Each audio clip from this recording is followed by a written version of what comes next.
मेरे प्यारे देशवासियों, नमस्कार। आज 27 दिसंबर है। 4 दिन बाद ही 2021 की शुरुआत होने जा रही है। आज की मन की बात एक प्रकार से 2020 की आखिरी मन की बात है। अगली मन की बात 2021 में प्रारंभ होगी। साथियों, मेरे सामने आपकी लिखी ढेर सारी चिट्ठियां हैं। माय गॉव पर जो आप सुझाव भेजते हैं वो भी मेरे सामने हैं। कितने ही लोगों ने फोन करके अपनी बात बताई है। ज्यादातर संदेशों में बीते हुए वर्ष के अनुभव और 2021 से जुड़े संकल्प है। कोल्हापुर से अंजलि जी ने लिखा है कि नए साल पर हम दूसरों को बधाई देते हैं, शुभकामनाएं देते हैं। तो इस बार हम एक नया काम करें। क्यों न हम अपने देश को बधाई दें, देश को भी शुभकामनाएं दें। अंजलि जी, वाकई बहुत ही अच्छा विचार है। हमारा देश 2021 में सफलताओं के नए शिखर छुए, दुनिया में भारत की पहचान और सशक्त हो, इसकी कामना से बड़ा और क्या हो सकता है। साथियों, नमो ऐप पर मुंबई के अभिषेक जी ने एक मैसेज पोस्ट किया है।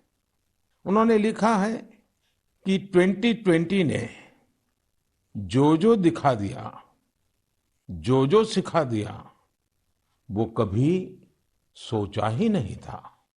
कोरोना से जुड़ी तमाम बातें उन्होंने लिखी हैं। इन चिट्ठियों में, इन संदेशों में मुझे एक बात जो कॉमन नजर आ रही है, खास नजर आ रही है, वो मैं आज आपसे शेयर करना चाहूंगा।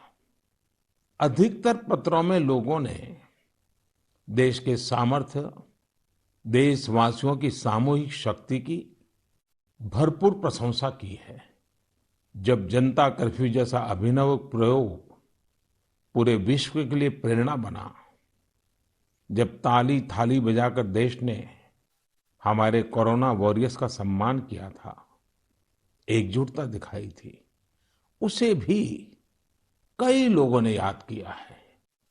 साथियों, देश के सामान्य से सामान्य मानवी ने इस बदलाव को महसूस किया है। मैंने देश में आशा का एक अद्भुत प्रभाव भी देखा है। चुनौतियां खूब आई, संकट भी अनेक आए। कोरोना के कारण दुनिया में सप्लाई चेन को लेकर अनेक बाधाएं भी आई, लेकिन हमने हर संकट से नए सबक लिए। देश का नया सामर्थ्य भी पैदा हुआ। अगर शब्दों में कहना है तो इस सामर्थ्य का नाम है आत्मनिर्भरता। साथियों, दिल्ली में रहने वाले अभिनव बैनर्जी ने अपना जो अनुभव मुझे लिखकर भेजा है वो भी बहुत दिलचस्प है। अभिनव जी को अपनी रिश्तेदारी में बच्चों को गिफ्ट देने के लिए कुछ खिलौने खरीदने थे, इसलिए वो दिल्ली की झंडेवालान मार्केट गए थे। आप में से बहुत लोग जानते ही होंगे, ये मार्केट दिल्ली में साइकिल और खिलौनों के लिए जाना जाता है। पहले वहां महंगे खिलौना का मतलब भी इंपोर्टेड खिलौने होता था और सस्ते खिलौने भी बाहर से आते थे। लेकिन अभिनव जी ने चिट्ठी में लिखा है कि अब वहां के कई दुकानदार कस्टमर्स को ये बोल बोल कर टॉयज बेच रहे हैं कि अच्छे वाला टॉय है क्योंकि ये भारत में बना है, मेड इन इंडिया है। कस्टमर्स भी इंडिया मेड टॉयज की ही मांग कर रहे हैं। यही तो है, ये सोच में कितना बड़ा परिवर्तन। यह तो जीता जागता सबूत है देशवासियों की सोच में कितना बड़ा परिवर्तन आ रहा है, और वो भी एक साल के भीतर भीतर। इस परिवर्तन को आंकना आसान नहीं है। अर्थशास्त्री भी इसे अपने पैमानों पर तोल नहीं सकते। साथियों, मुझे विशाखापट्टनम से वेंकट मुरली प्रसाद जी ने जो लिखा है, उसमें भी एक अलग ही तरह का आइडिया है। वेंकट जी ने लिखा है, मैं आपको 2021 के लिए 2021 के लिए अपना एबीसी अटैच कर रहा हूं। मुझे कुछ समझ में नहीं आया कि आखिर एबीसी से उनका क्या मतलब है। तब मैंने देखा कि वेंकट जी ने चिट्ठी के साथ एक चार्ट भी अटैच कर रखा है। मैंने वो चार्ट देखा और फिर समझा कि एबीसी का उनका मतलब है आत्मनिर्भर भारत चार्ट, एबीसी। यह बहुत ही दिलचस्प है। वेंकट जी ने उन सभी चीजों की पूरी लिस्ट बनाई है जिन्हें वो प्रतिदिन इस्तेमाल करते हैं। इसमें electronics, stationery, self care items, उसके अलावा और भी बहुत कुछ शामिल है। वेंकट जी ने कहा है कि हम जाने अनजाने में उन विदेशी प्रोडक्ट्स का इस्तेमाल कर रहे हैं जिनके विकल्प भारत में आसानी से उपलब्ध है। अब उन्होंने कसम खाई है कि मैं उसी प्रोडक्ट का इस्तेमाल करूंगा जिनमें हमारे देशवासियों की मेहनत और पसीना लगा हो।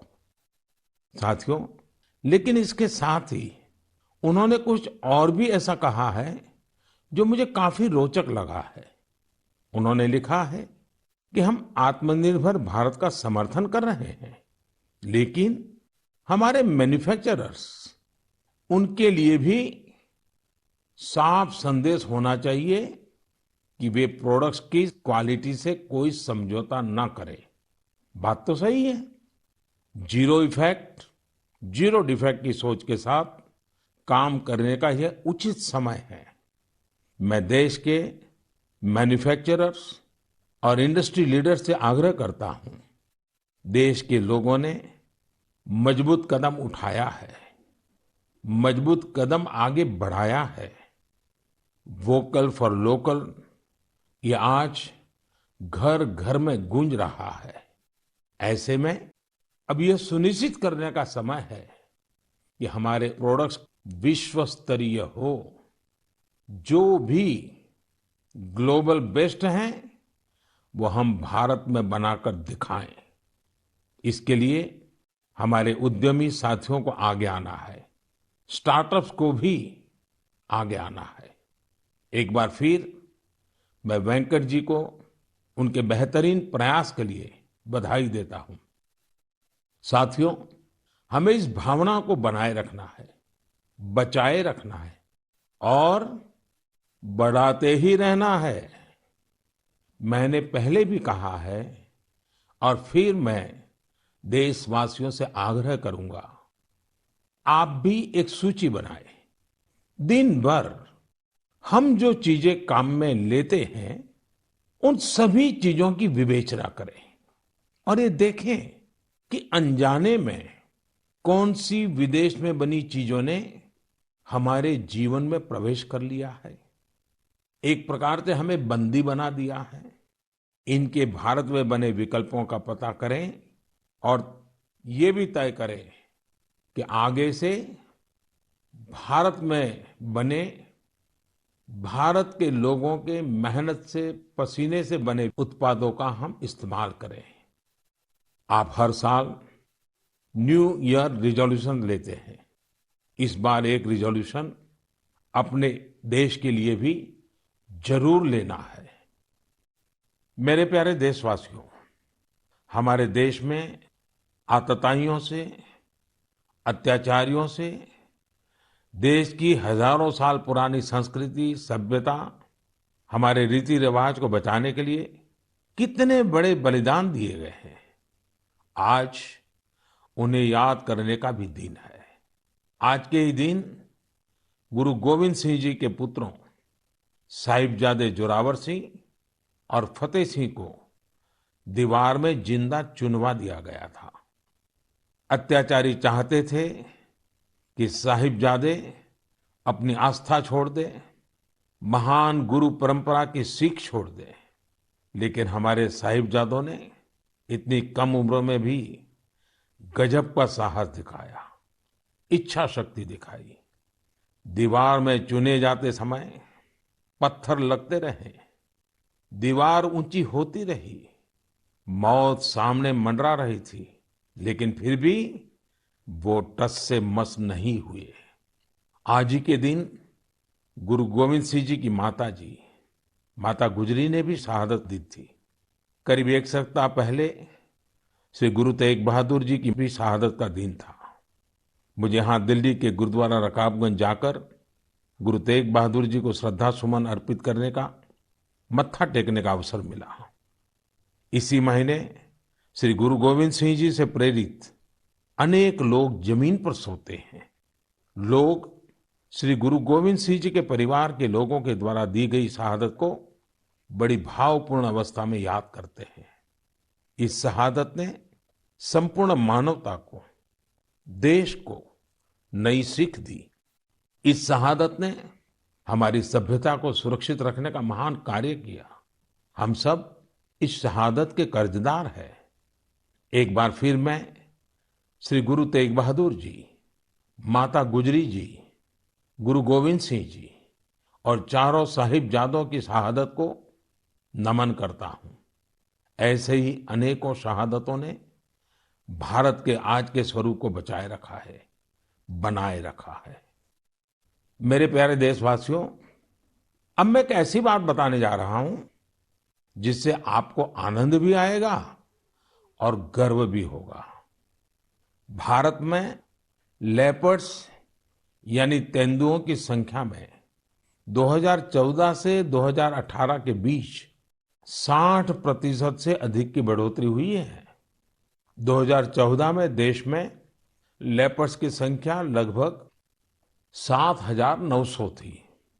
वहीं 2019 में इनकी संख्या बढ़कर 12,852 हो गई। ये वही लेपर्ड्स हैं जिनके बारे में जिम कॉर्बेट ने कहा था, जिन लोगों ने लेपर्ड्स को प्रकृति में स्वच्छंद रूप से घूमते नहीं देखा, वो उसकी खूबसूरती की कल्पना ही नहीं कर सकते।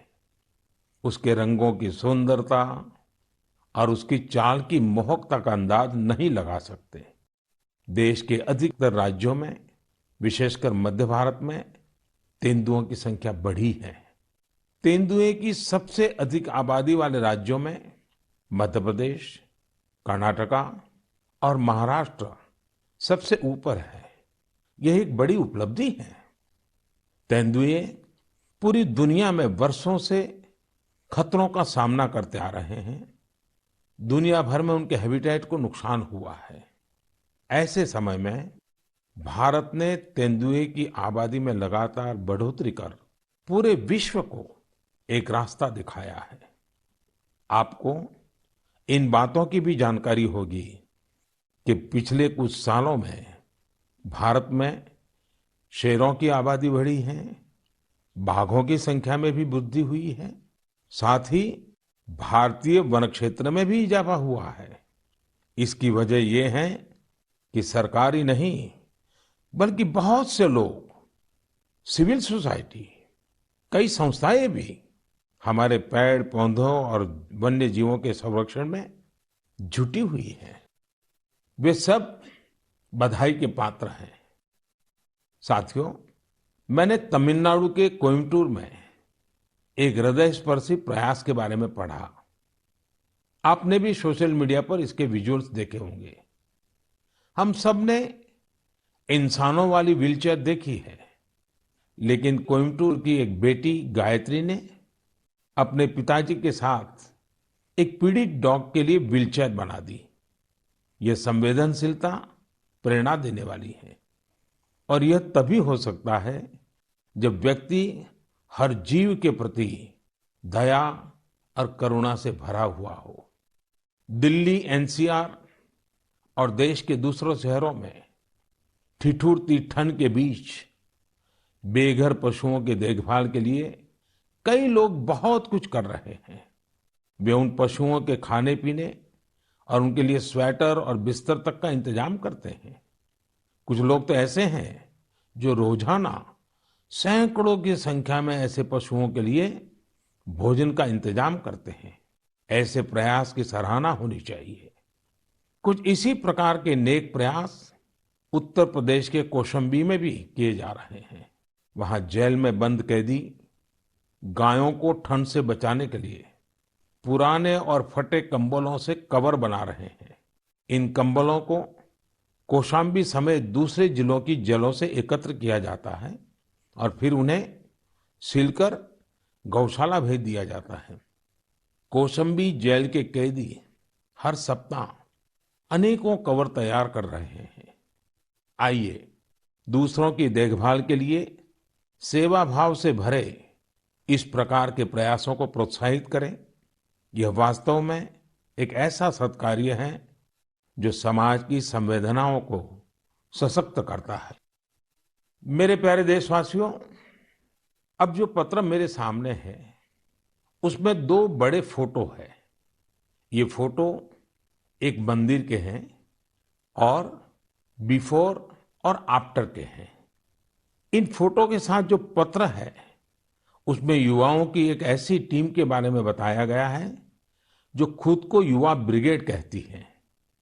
दरअसल इस युवा ब्रिगेड ने कर्नाटका में श्रीरंगपट्टन के पास स्थित वीरभद्र स्वामी नाम के एक प्राचीन शिव मंदिर का कायाकल्प कर दिया। मंदिर में हर तरफ घास फूस और झाड़ियां भरी हुई थी, इतनी कि राहगीर भी नहीं बता सकते थे कि यहाँ एक मंदिर है। एक दिन कुछ पर्यटकों ने इस भूले बिसरे मंदिर का एक वीडियो सोशल मीडिया पर पोस्ट कर दिया। युवा ब्रिगेड ने जब इस वीडियो को सोशल मीडिया पर देखा तो उनसे रहा नहीं गया और फिर इस टीम ने मिलजुल कर इसका जीर्णोद्धार करने का फैसला किया। उन्होंने मंदिर परिसर में उगाई कंटीली झाड़ियां, घास और पौधों को हटाया। जहां मरम्मत और निर्माण की आवश्यकता थी वो किया। उनके अच्छे काम को देखते हुए स्थानीय लोगों ने भी मदद के हाथ बढ़ाए। किसी ने सीमेंट दिया तो किसी ने पेंट। ऐसी कई और चीजों के साथ लोगों ने अपना अपना योगदान किया। ये सभी युवा कई अलग तरह के प्रोफेशन से जुड़े हैं। ऐसे में उन्होंने वीकेंड्स के दौरान समय निकाला और मंदिर के लिए कार्य किया। युवाओं ने मंदिर में दरवाजा लगवाने के साथ साथ बिजली का कनेक्शन भी लगवाया। इस प्रकार उन्होंने मंदिर के पुराने वैभव को फिर से स्थापित करने का काम किया। जुनून और दृढ़ निश्चय ऐसी दो चीजें हैं जिनसे लोग हर लक्ष्य प्राप्त कर सकते हैं। जब मैं भारत के युवाओं को देखता हूं तो खुद को आनंदित और आश्वस्त महसूस करता हूं। आनंदित और आश्वस्त इसलिए क्योंकि मेरे देश के युवाओं में कैन डू की अप्रोच है और विल डू की स्पिरिट है। उनके लिए कोई भी चुनौती बड़ी नहीं है, कुछ भी उनकी पहुंच से दूर नहीं है। मैंने तमिलनाडु के एक टीचर के बारे में पढ़ा। उनका नाम हेमलता एन.के. है, जो विडुपुरम के एक स्कूल में दुनिया की सबसे पुरानी भाषा तमिल पढ़ाती है। कोविड-19 महामारी भी उनके अध्यापन के काम में आड़े नहीं आ पाई। हाँ, उनके सामने चुनौतियां जरूर थी, लेकिन उन्होंने एक इनोवेटिव रास्ता निकाला। उन्होंने कोर्स के सभी 53 चैप्टर्स को रिकॉर्ड किया, एनिमेटेड वीडियो तैयार किए और इन्हें एक पेन ड्राइव में लेकर अपने स्टूडेंट्स को बांट दिए। इससे उनके स्टूडेंट्स को बहुत मदद मिली। वो चैप्टर्स को विजुअली भी समझ पाए। इसके साथ ही वे अपने स्टूडेंट्स से टेलीफोन पर भी बात करती रही। इससे स्टूडेंट्स के लिए पढ़ाई काफी रोचक हो गई। देश भर में कोरोना के समय में टीचर्स ने जो इनोवेटिव तरीके अपनाए, जो कोर्स मटेरियल क्रिएटिविटी तैयार किया है, वो ऑनलाइन पढ़ाई के इस दौर में अमूल्य है। मेरा सभी टीचर से आग्रह है कि वो इन कोर्स मटेरियल को शिक्षा मंत्रालय के दीक्षा पोर्टल पर जरूर अपलोड करें। इससे देश के दूर दराज वाले इलाकों में रह रहे छात्र छात्राओं को काफी लाभ होगा। साथियों, आइए अब बात करते हैं झारखंड की कोरवा जनजाति के हीरामन जी की। हीरामन जी गढ़वा जिले के सिंजो गांव में रहते हैं। आपको ये जानकर हैरानी होगी कि कोरवा जनजाति की आबादी महज 6,000 है, जो शहरों से दूर पहाड़ों और जंगलों में निवास करती है। अपने समुदाय की संस्कृति और पहचान को बचाने के लिए हीरामन जी ने एक बीड़ा उठाया है। उन्होंने 12 साल के अथक परिश्रम के बाद विलुप्त होती कोरवा भाषा का शब्दकोश तैयार किया है। उन्होंने इस शब्दकोश में घर गृहस्थी में प्रयोग होने वाले शब्दों से लेकर दैनिक जीवन में इस्तेमाल होने वाले कोरवा भाषा के ढेर सारे शब्दों को अर्थ के साथ लिखा है। कोरवा समुदाय के लिए हीरामन जी ने जो कर दिखाया है, वह देश के लिए एक मिसाल है। मेरे प्यारे देशवासियों, ऐसा कहते हैं कि अकबर के दरबार में एक प्रमुख सदस्य अबुल फजल थे। उन्होंने एक बार कश्मीर की यात्रा के बाद कहा था कि कश्मीर में एक ऐसा नजारा है जिसे देखकर चिड़चिड़े और गुस्से लोग भी खुशी से झूम उठेंगे। दरअसल वे कश्मीर में केसर के खेतों का उल्लेख कर रहे थे। केसर सदियों से कश्मीर से जुड़ा हुआ है। कश्मीरी केसर मुख्य रूप से पुलवामा, बडगाम और किश्तवाड़ जैसी जगहों पर उगाया जाता है। इसी साल मई में कश्मीरी केसर को जियोग्राफिकल इंडिकेशन टैग यानी जीआई टैग दिया गया। इसके जरिए हम कश्मीरी केसर को एक ग्लोबली पॉपुलर ब्रांड बनाना चाहते हैं। कश्मीरी केसर वैश्विक स्तर पर एक ऐसे मसाले के रूप में प्रसिद्ध है जिसके कई प्रकार के औषधीय गुण हैं।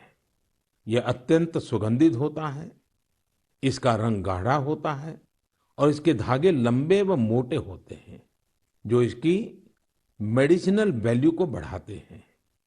यह जम्मू और कश्मीर की समृद्ध सांस्कृतिक विरासत का प्रतिनिधित्व करता है। क्वालिटी की बात करें तो कश्मीर का केसर बहुत यूनिक है और दूसरे देशों के केसर से बिल्कुल अलग है। कश्मीर के केसर को जीआई टैग रिकॉग्नाइजेशन से एक अलग पहचान मिली है।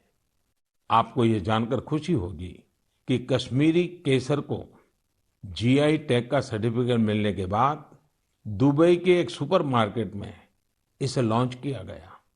अब इसका निर्यात बढ़ने लगेगा। यह आत्मनिर्भर भारत बनाने के हमारे प्रयासों को और मजबूती देगा। केसर के किसानों को इससे विशेष रूप से लाभ होगा। पुलवामा में त्राल के शार इलाके में रहने वाले अब्दुल मजीद वानी को ही देख लीजिए। वह अपने जीआई टैग्ड केसर को नेशनल सैफरन मिशन की मदद से पंपोर के ट्रेडिंग सेंटर में ई ट्रेडिंग के जरिए बेच रहे हैं। इसके जैसे कई लोग कश्मीर में यह काम कर रहे हैं। अगली बार जब आप केसर को खरीदने का मन बनाएं तो कश्मीर का ही केसर खरीदने की सोचें। कश्मीरी लोगों की गर्मजोशी ऐसी है कि वहां के केसर का स्वाद ही अलग होता है। मेरे प्यारे देशवासियों, अभी 2 दिन पहले ही गीता जयंती थी। गीता हमें हमारे जीवन के हर संदर्भ में प्रेरणा देती है। लेकिन क्या आपने कभी सोचा है गीता इतनी अद्भुत ग्रंथ क्यों है? वो इसलिए क्योंकि ये स्वयं भगवान श्री कृष्ण की ही वाणी है। लेकिन गीता की विशिष्टता ये भी है कि ये जानने की जिज्ञासा से शुरू होती है, प्रश्न से शुरू होती है। अर्जुन ने भगवान से प्रश्न किया, जिज्ञासा की, तभी तो गीता का ज्ञान संसार को मिला। गीता की ही तरह हमारी संस्कृति में जितना भी ज्ञान है, सब जिज्ञासा से ही शुरू होता है। वेदांत का तो पहला मंत्र ही है अथातो ब्रह्म जिज्ञासा, अर्थात आओ हम ब्रह्म की जिज्ञासा करें। इसलिए तो हमारे यहाँ ब्रह्म के भी अन्वेषण की बात कही जाती है। जिज्ञासा की ताकत ही ऐसी है। जिज्ञासा आपको लगातार नए के लिए प्रेरित करती है। बचपन में हम इसलिए तो सीखते हैं क्योंकि हमारे अंदर जिज्ञासा होती है। यानी जब तक जिज्ञासा है तब तक जीवन है। जब तक जिज्ञासा है तब तक नया सीखने का क्रम जारी है। इसमें कोई उम्र, कोई परिस्थिति मायने ही नहीं रखती। जिज्ञासा की ऐसी ही ऊर्जा का एक उदाहरण मुझे पता चला तमिलनाडु के बुजुर्ग श्री टी श्रीनिवासाचार्य स्वामी जी के बारे में। श्री टी श्रीनिवासाचार्य स्वामी जी 92 साल के हैं, 92 इयर्स। वो इस उम्र में भी कंप्यूटर पर अपनी किताब लिख रहे हैं, वो भी खुद ही टाइप करके। आप सोच रहे होंगे कि किताब लिखना तो ठीक है, लेकिन श्रीनिवासाचार्य जी के समय पर तो कंप्यूटर रहा ही नहीं होगा। फिर उन्होंने कंप्यूटर कब सीखा? ये बात सही है कि उनके कॉलेज के समय में कंप्यूटर नहीं था, लेकिन उनके मन में जिज्ञासा और आत्मविश्वास अभी भी उतना ही है जितना अपनी युवावस्था में था। दरअसल श्रीनिवासाचार्य स्वामी जी संस्कृत और तमिल के विद्वान हैं। वो अब तक करीब 16 आध्यात्मिक ग्रंथ भी लिख चुके हैं। लेकिन कंप्यूटर आने के बाद उन्हें जब लगा कि अब तो किताब लिखने और प्रिंट होने का तरीका बदल गया है, तो उन्होंने 86 साल की उम्र में, 86 की उम्र में कंप्यूटर सीखा, अपने लिए जरूरी सॉफ्टवेयर सीखे। अब वो अपनी किताब पूरी कर रहे हैं। साथियों, श्री टी श्रीनिवासाचार्य स्वामी जी का जीवन इस बात का प्रत्यक्ष प्रमाण है कि जीवन तब तक ऊर्जा से भरा रहता है जब तक जीवन में जिज्ञासा नहीं मरती है, सीखने की चाह नहीं मरती है। इसलिए हमें कभी ये नहीं सोचना चाहिए कि हम पिछड़ गए, हम चूक गए, काश हम भी ये सीख लेते। हमें ये भी नहीं सोचना चाहिए कि हम नहीं सीख सकते या आगे नहीं बढ़ सकते। मेरे प्यारे देशवासियों, अभी हम जिज्ञासा से कुछ नया सीखने और करने की बात कर रहे थे। नए साल पर नए संकल्पों की भी बात कर रहे थे। लेकिन कुछ लोग ऐसे भी होते हैं जो लगातार कुछ न कुछ नया करते रहते हैं, नए नए संकल्पों को सिद्ध करते रहते हैं। आपने भी अपने जीवन में महसूस किया होगा, जब हम समाज के लिए कुछ करते हैं तो बहुत कुछ करने की ऊर्जा समाज हमें खुद ही देता है। सामान्य सी लगने वाली प्रेरणाओं से बहुत बड़े काम भी हो जाते हैं। ऐसे ही एक युवा है श्रीमान प्रदीप सांगवान। गुरुग्राम के प्रदीप सांगवान 2016 से हीलिंग हिमालय नाम से अभियान चला रहे हैं। वो अपनी टीम और वॉलंटियर्स के साथ हिमालय के अलग अलग इलाकों में जाते हैं और जो प्लास्टिक कचरा टूरिस्ट वहां छोड़कर आते हैं वो साफ करते हैं। प्रदीप जी अब तक हिमालय की अलग अलग टूरिस्ट लोकेशन से टनों प्लास्टिक साफ कर चुके हैं। इसी तरह कर्नाटका के एक युवा दंपति है अनुदीप और मिनुषा। अनुदीप और मिनुषा ने अभी पिछले महीने नवंबर में ही शादी की है। शादी के बाद बहुत से युवा घूमने फिरने जाते हैं, लेकिन इन दोनों ने कुछ अलग किया। ये दोनों हमेशा देखते थे कि लोग अपने घर से बाहर घूमने तो जाते हैं, लेकिन जहां जाते हैं वहीं ढेर सारा कूड़ा कचरा छोड़कर आ जाते हैं। कर्नाटका के सोमेश्वर बीच पर भी यही स्थिति थी। अनुदीप और मिनुषा ने तय किया कि वो सोमेश्वर बीच पर लोग जो कचरा छोड़कर गए हैं उसे साफ करेंगे। दोनों पति पत्नी ने शादी के बाद अपना पहला संकल्प यही लिया। दोनों ने मिलकर समंदर तट का काफी कचरा साफ कर डाला। अनुदीप ने अपने इस संकल्प के बारे में सोशल मीडिया पर भी शेयर किया। फिर क्या था, उनकी इतनी शानदार सोच से प्रभावित होकर ढेर सारे युवा उनके साथ आकर जुड़ गए। आप जानकर हैरान रह जाएंगे, इन लोगों ने मिलकर सोमेश्वर बीच से 800 किलो से ज्यादा कचरा साफ किया है। साथियों, इन प्रयासों के बीच हमें ये भी सोचना है कि ये कचरा इन बीचीज पर, इन पहाड़ों पर पहुंचता कैसे है।